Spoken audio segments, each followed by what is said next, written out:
Part 2, understanding, and this is about her. This is about the woman now. So we've talked about you. Now we're going to talk about the woman. I call this awareness, and that's the A in ACT leadership. So awareness is big, obviously. If there's like 3, A, C, and T, big deal. So awareness is all about exploring and understanding the woman in front of you. If you think about leadership, be a leader and understand who you're leading. Now, most guys, I think, when they're talking to a woman, what they're really doing is talking to the concept of a woman. They're not actually talking to an individual. So you're looking at her, you see her tits, her cleavage, her body, and she just looks like a female that would be nice to have sex with. And so you're in your head, you're thinking, what should I say? The real question, what that really means is, what do I say to girls to make them want to sleep with me or to get them to give me sex, really? So really what you're asking is, what do I say to girls so they give me sex? And this girl's talking, and the problem there is you're trying to figure out what girls want to hear. You're not paying attention to this individual woman in front of you, and if you just fucking pay attention, you might understand what she wanted to hear. But you shouldn't even be thinking about what she wants to hear. You should be focused on learning about what you want to learn about her. Big difference. So, think about awareness. Think about a quarterback. Good quarterback has great field awareness. He can see. That's a tough job, right? It's a game, but at the same time, that's a hard thing to do. Typically, quarterbacks are very smart guys. They're very aware, and they can see all the different plays. All right. Imagine trying to box with your eyes closed or with a blindfold. Okay, you get knocked out. You can't see anything. Imagine going into a forest at night with no compass or map. You wouldn't be able to enjoy the forest. You want to get the hell out of there, and you probably wouldn't be able to, and you'd be lost, and you'd be in there a long time, spinning your wheels, right? It's kind of like how some guys, their dating lives are, and that was me for a long time. What awareness does, you take the blindfold off, and then I give you kind of a map or a compass or a GPS system. And that's where I get into INS, Inspire, Nurture, Surrender, which are the 3 dimensions of embrace. Can't get into all that today. It's sexual supremacy, again, if you want to understand that stuff. Okay, let's start with this, hurt, hidden desire. I think that the most empowering belief you can have about women is that they love sex, and probably balanced with that is that they love sex with you, or that you can give a woman good sex. If you have those beliefs, a lot of other stuff falls into place. Now, this can be a challenge because women are not just taught, but sort of forced to hide that. Women are they don't have the freedom to just talk about their sexuality in public, and especially with the man they just met. They do with their girls, and women get real, they get real, what's the word, graphic when they talk to their girls. I actually have a texting conversation, well, I have a lot of them actually, but I'll put up some screenshots of this text. It's a girl that I used to sleep with. We didn't date, but we were friends and we slept together. Back when I lived in Florida. And I shouldn't say it. So, anyways, she's texting me. She still sends me requests for dick pics, right? So, I sent her one, and she's at work, right? So she's thinking about that at work. Now, think about her male coworkers who maybe, this woman's beautiful, by the way. So they're walking past her. She works at she has like a cubicle job, let's say. So these guys, in a cubicle job, everyone's, has to play safe and don't say anything too crazy. And these guys are looking at her and they're like, oh man, I can't say her name, but, they're thinking, oh, she's so hot, I'd love to bang her. But then she has to show like a different face at work. So they don't realize that. Now this act that women have to put on, it's, in a professional environment, it's understandable. But women have to do this all the time. They're not allowed to really express that wild side, that sexual side. So all these guys see that one side of her at her work. Now she's sending me, by the way, I haven't seen this girl in like a year. She's sending me requests for dick pics, right? So I send her one, and then she's showing it to all the women at work. And they're all just like, oh my God, he should be in porn and blah, blah. By the way, I'm not like hung like a horse or anything. It's just that women like dick. It's exciting. So they're looking at this, and she sends me all these texts back, like all your big attraction at the office, blah, blah, blah. Or she says, my cubicle is a big attraction for the girls at the office. Something like that. I'll put the text up. The reason why this is important, I'm not trying to brag or sound cool. Well, maybe a little bit. But the reason why I'm saying this is because when you see things like that, when you fuck a woman and then you're laying in bed with her and she's holding your dick and saying, oh my God, I love this thing. When you're getting texts like, I miss your cock, or you're getting texts like, oh, I need your hands on me. Or you get enough experiences where you're fucking a woman and she's just moaning and just in total ecstasy, and then when you're done, she can't even talk. Okay, and you see this, it starts to dawn on you. Oh yeah, women like sex. Now, when I was in high school, I don't know what I was thinking. Same in college. You can consciously say, well, of course, women like sex, right? We wouldn't be here if they didn't. But to actually feel that and have that internalized and have that in your consciousness, you're in your conscious mind when you see a beautiful woman walking down the street. She looks good. She's got heels. Her makeup's good. Her hair looks good. Her outfit looks nice. She looks classy, but a little sexy too. It's kind of hard. It can be hard if you haven't had a lot of experiences to see her and think, she loves to get fucked. So if you can see her and know that, it makes things a lot easier and you can walk up with a lot more confidence. Now, a woman's nature, I call it embrace. So just like your nature is thrust, hers is embrace. It's the perfect complement to you. So the things you want to do, she wants you to do to her. Okay? If you think about, for me, what I want to do when I think about sex, I want to fill her. I want to pound her. Right? I want to make her feel how hard I am for her. Right? Guess what? She wants that too. So she wants to be filled. She wants to be pounded. She wants to feel how much she has turned me on. See how it's a compliment? It's just like the yin and yang, okay? And I think that's kind of where a lot of that comes from, is the dynamic between men and women. So embrace her nature. Her nature is to receive or to feel your passion for her. The more you can do this, the more valuable you are. Your sexuality comes from, in a sense, your sexuality comes from her. She inspires it. It's like in you and she inspires it. Or maybe you're already kind of horny that day and you need someone to kind of direct it at, and then, oh, there she is, right? So your desire to thrust into her, to fuck her, to ravish her, to caress her, to touch her, to kiss her. Think about that urge being reflected, or being the exact complement or reflection of that urge existing in her. So when you see that woman and she turns you on, when you approach her, you can kind of expect or assume that urge in you is being reflected in her. So she wants to embrace and feel you. She likes that. I'm telling you, this is why the more sexual I can be, and I'm not always just talking about sex, but the more I express it, she can feel it. There's a lot going on beneath our consciousness. Pheromones, there's probably an energy thing going on. But her nature is to feel you. And she wants, essentially, on an emotional level, she wants these same experiences you have.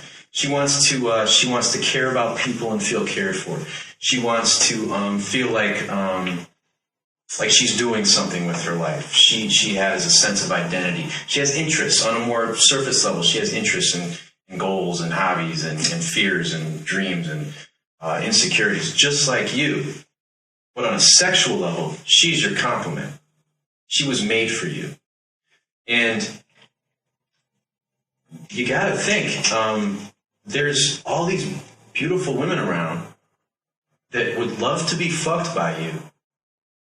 And you're going to be on your deathbed thinking back to all the women you didn't meet, you didn't talk to, you made excuses. She's waiting for you. That's her nature too. She's waiting. Now,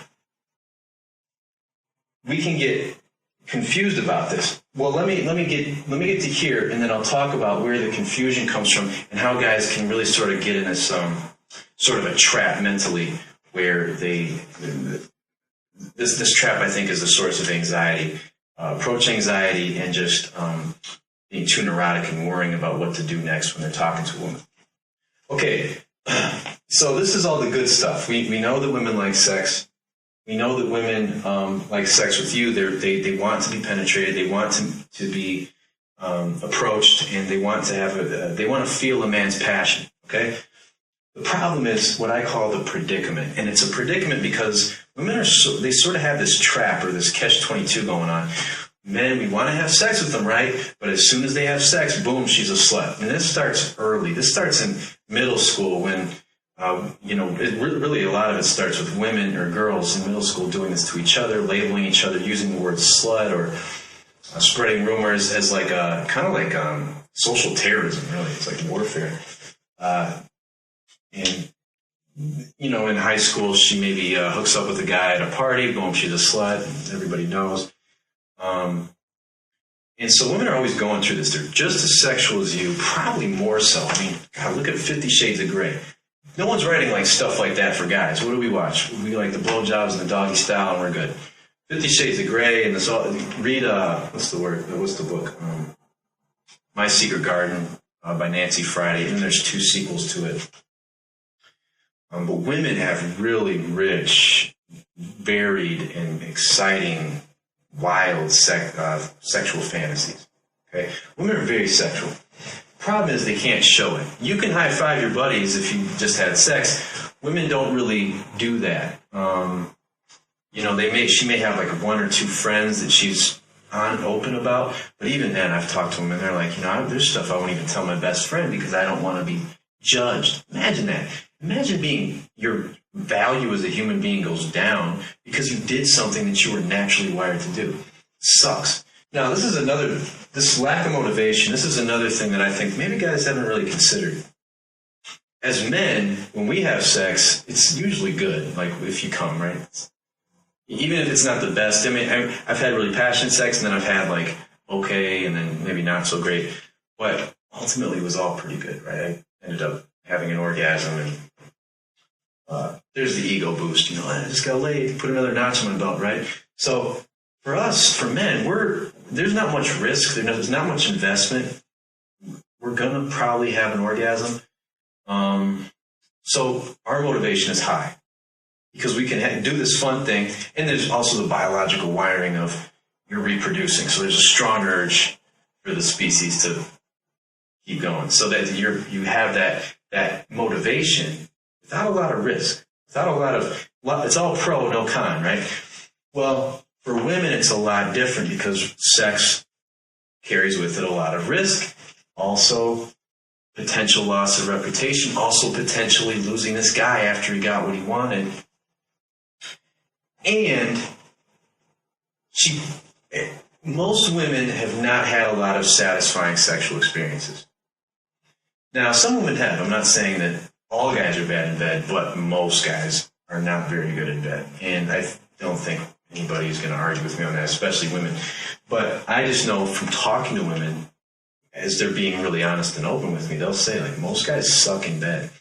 And even if she's had a lot of passionate, satisfying experiences, she probably hasn't had, depending on, again, it varies, but she probably hasn't consistently had orgasms during sex. So you got to think that an orgasm is a pretty strong motivator. I mean, it really drives you. if she doesn't have the sense that she'll get an orgasm or have a passionate, satisfying sexual experience, or even feel like that sex is going to connect her with the man more, why would she want to do it? Because you got to think it's going to take time. She's taking a risk. Now, you wear a condom, sure, but there's still the evolutionary instinct of protecting her body because she could get pregnant. Men don't get pregnant, women get pregnant. Changes the game. So you got to think, she's risking a lot for what? She doesn't know if you're good in bed or not, but based on her previous experience, she's guessing it's going to be like the others. What's her motivation? You got to turn her on. I'll tell you how to do that in a second. There was one other thing I want to talk about. Oh, guys who talk about, any guy, if you've ever done this, if you've ever tried to convince a woman to have sex with you, if you've ever gotten mad because a woman wouldn't have sex with you, if you've ever done stuff to get her to have sex with you, like, I don't know, buying her dinner, getting her flowers, all these unnecessary things that kind of, you're just doing her a lot of favors to get sex from her, you were creating a disconnect there. If you try to get a woman to give it up, you are creating a disconnect. Because what you're doing is you're talking to a human being who, this is her body. It's her body. You're going to get mad because she wouldn't let you in her body. It's her fucking body. Also, if you're pressuring her to allow her to go into her body, how fucking dare you? You're no longer seeing her as a human being there. You're seeing her as a fleshlight. That's what she is to you. How do you think that would make her feel? You got to see her as a real person, as a human being, just like you. And that will get you laid, I promise, okay? So, by the way, if you have intentions of sleeping with women and abandoning them, I can't tell you what to do, but it's not necessary. Why would you do that? If you don't want to have a relationship, just say, I like you, you're awesome, but I just don't want to have a relationship right now, or I just don't want a girlfriend right now. It's going to piss her off. She's going to get mad. She might even cry. Hold your ground. Allow her to have her emotional moment and say, if you want to stop, if you don't want to sleep with me anymore, that's okay. I respect that because you're going to have the tools to meet another woman and sleep with her if you want. And so, but I'm telling you, women will respect that more, and they're probably going to be more likely to keep sleeping with you with the understanding that it's not going to lead into a relationship. Or it might. You might change your mind. You never know. But there's no reason to abandon women. It's just a mean thing to do, and it's completely unnecessary. The next part is exploration. I advise more of an exploration approach, exploring women. When you try to completely understand them, like I have women in this box, and I know them, I understand them. It's like you're trying to reduce her to like a computer program or like a car or something. Guys like to understand it, and that's the thing that they have control over it. That's not reality. You're not going to be able to get that with women. That's an ego-based desire to basically want to own them, and it's never going to happen. Now, the control I'm talking about, where she gives it to you, that's completely different. I'll get into that in a second. Okay, so exploration. Going back to earlier, I said that I gave you this forest analogy where you're in this forest, and I pick forest because I like being outdoors and I like trees and stuff. So you're in this forest, and it's complicated. There's a lot of different paths and a lot of stuff going on. You don't really know the boundaries or where it starts and ends, but you like it. So you're in the forest, and you have your blindfold on. You don't have a map. And now we take the blindfold off. Okay, and then the map would be kind of the guidance system that I give you in sexual supremacy. But you take your blindfold off, and now it's no longer about stumbling around. It's no longer about getting out of there. It's no longer about you're not freaking out because you don't understand it.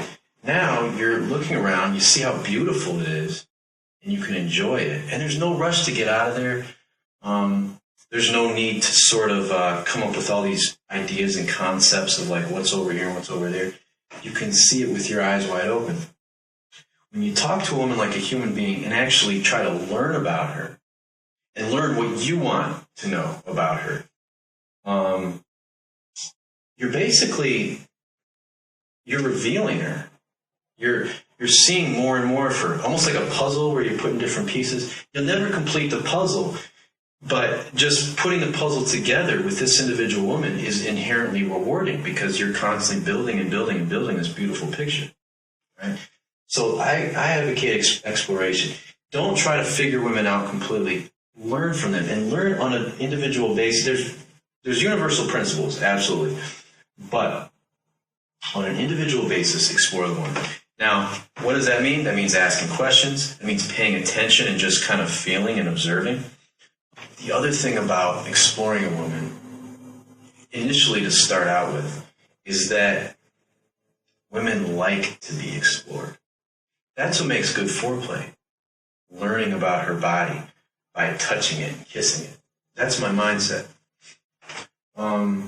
So when you do this in a conversation, when you're talking to a woman and you're looking at her and you're not just, women can tell when you see them and when you're just kind of looking at them, but you're in your head thinking about what to say next to get sex. Women, with me, they feel seen.